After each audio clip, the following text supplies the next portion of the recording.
We're juniors and seniors at Mount Madonna School, and Yep. first of all, we want to say thanks for having a meeting with us today. Absolutely. And I know we don't have a lot of time, but we have a few questions for you. Great, thank you. My name is Devin, Kevin? and my question is, in a 2008 radio interview with Good Morning America about your time in the Peace Corps, you said, "I look back on it every day, and every day there are experiences that I draw on from my time there. In what ways have you applied the lessons you learned in your time from the Peace Corps to your position in as congressman?" It's a great question, and it's still, I think, still very, very true. There's, fundamentally, the Peace Corps is about trying to understand the challenges, the concerns, the world from somebody else's perspective, and pushing yourself to try to recognize that your own experiences, your histories, your stories, your culture, your upbringing has informed the way you look at the world. Somebody else is going to have different opinions based off of their own upbringing and their own experiences. And so while there's an awful lot of things that bring us together, I think if you're really trying to find ways to serve another community, understanding that their views and viewpoints are just as legitimate as yours is a critical piece to trying to basically galvanize support and understand how you can help serve that community. And so that was a really valuable lesson of the Peace Corps. The first 3 months you go through a training program to get some language skills and some cultural skills, and then the next 3 months when you actually get placed on your site is to actually go around and meet people in the community and ask what they want to do and ask how you can be of service to them, and really try to understand what the needs of that community are. And I think there's a lot of similarities between that exercise and the patience, but also the process of actually trying to find out where you can be of service to them. That is helpful in terms of Congress, where you've got 435 different voting members of the House from every different corner of this country that are all sent to serve here in Washington, but to represent their constituents back home, and to understand what motivates them, what drives them, what their concerns are, where there's areas of overlap, where you don't understand where people are coming from and why. And to take that time to really understand it, I think, is a fundamental responsibility, not just of this job, but it's also what we should do as a community. Can you talk? Oh, hi, my name's Nate. Can you talk about an experience during your time as a representative that being able to speak Spanish has made a difference to you or your constituents? Yeah, I remember when I was campaigning in my first race, we ended up at I don't even remember where exactly it was, but some workers in Massachusetts who spoke English, but Spanish was clearly their preferred language, and they were struggling to articulate their point in English, and they ended up going into Spanish, and then we just carried on the conversation in Spanish. And look, I think kind of similar to that Peace Corps point, trying to make people feel comfortable and trying to make them as comfortable as they can be when they're voicing issues and concerns that they have that are also very personal is a really important piece to this. And look, that's not to say that I think recognizing the connections that we all have, we come from, again, different cultures and backgrounds and histories, but everybody wants a roof over their head, food on their plate, their kids in a good school, and a better future for their children than they've got for their own. And that cuts across every single person, country, culture I've ever visited or I've ever met. And finding ways that you can try to facilitate that and have that honest conversation, I think, is really valuable, and those language skills, I think, help with that. I'm Elise. On your website, you said, "While we have made enormous strides in gender equality in the recent years, our work is far from complete. What do you think are the most important steps we need to take in order to advance human rights as they pertain to gender?" Look, I think one of the fundamental promises this country makes our people is that we're treated fairly. And I think that means recognizing the human rights and human dignity that each and every person have inherent in them as a human being. Part of that then also means recognizing that there are still members of our community that do not enjoy the same freedoms and rights that I enjoy, or that many of us sitting around the circle enjoy. And particularly when it comes to civil rights, that's a problem, because civil rights are supposed to be the manifestation of those rights that we say you deserve because you are a human being and a person and a member of our society.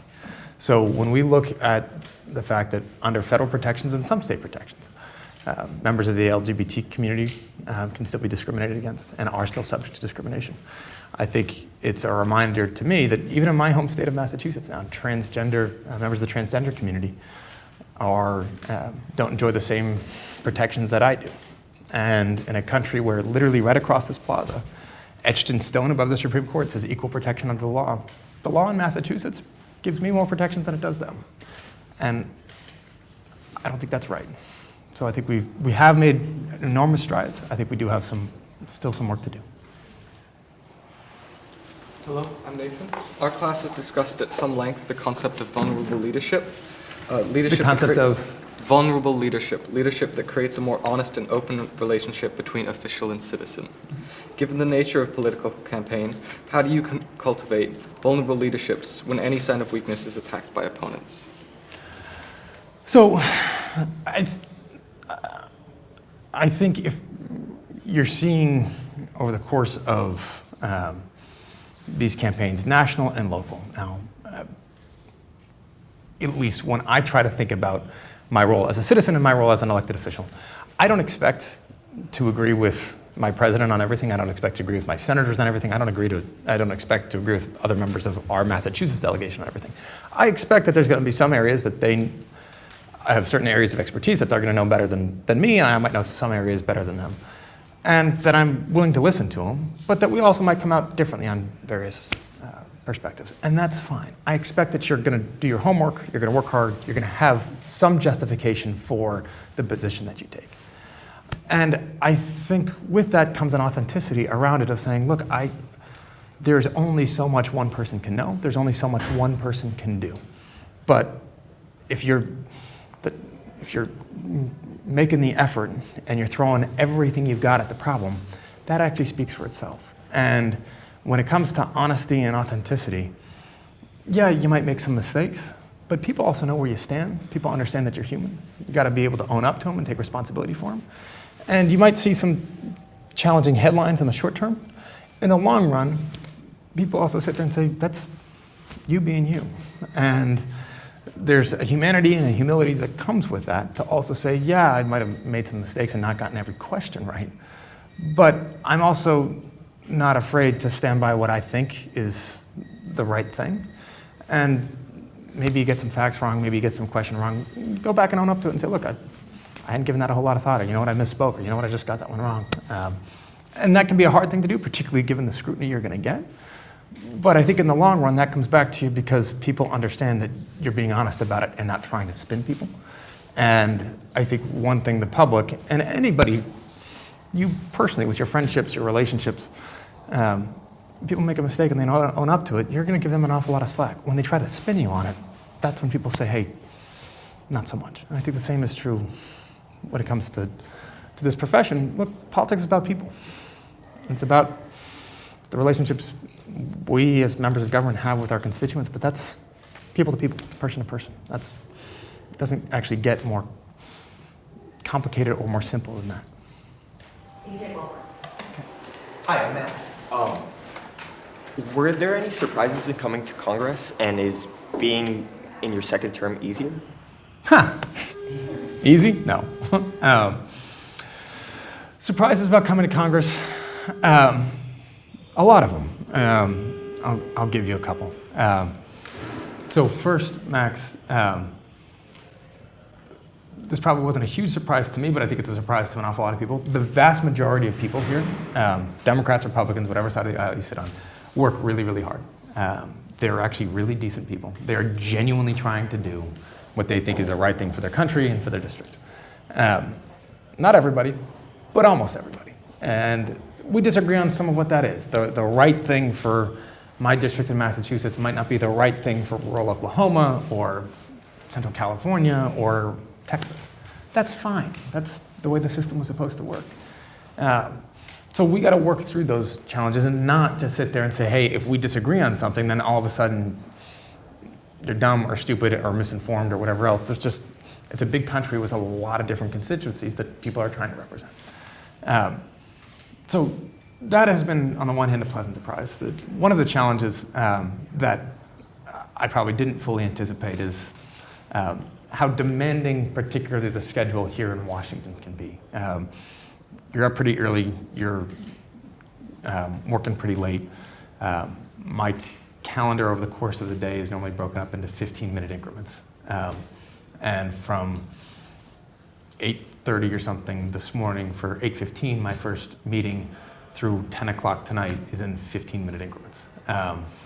So we're running between committee hearings and phone calls and constituent meetings and markups and votes and all sorts of other stuff that is inherent to this job and one of the challenges of this job. But it also means you are extraordinarily dependent on a really good staff to try to make sure that they're pointing you in the right direction and keeping you prepared and moving you forward, which is actually just it's a very demanding position for them. And they do a very nice job of trying to make sure I keep my head screwed on straight, which is not always easy. But it's also, it's an extraordinary privilege to be able to try to find ways to use the power of the federal government to serve your constituents back home. And to make sure that when they do have a problem, when they do have a challenge, that you can use the authority vested in your office to actually try to find a way to assist them and to help them. They got a problem with Medicare, they've got a problem with the IRS, they've got an immigration concern. They want to know how you stood on, why you took a position on a vote. When you're able to actually provide that assistance and help those folks, it's a big deal. Okay. Great. Thanks, everybody. Thank you. Yeah.